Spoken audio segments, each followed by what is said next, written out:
దర్శన తన దర్శనానికి ఇంకా ఎన్నాళ్ళు కన్నీళ్లతో ఉండాలిలా తట్టుకోవడం కాదే నా వల్ల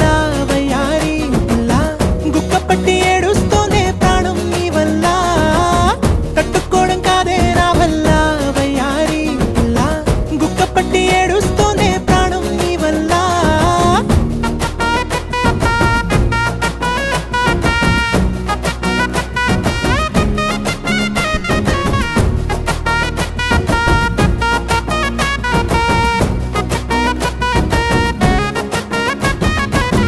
ఇష్టమైంది లాగేసుకుంటే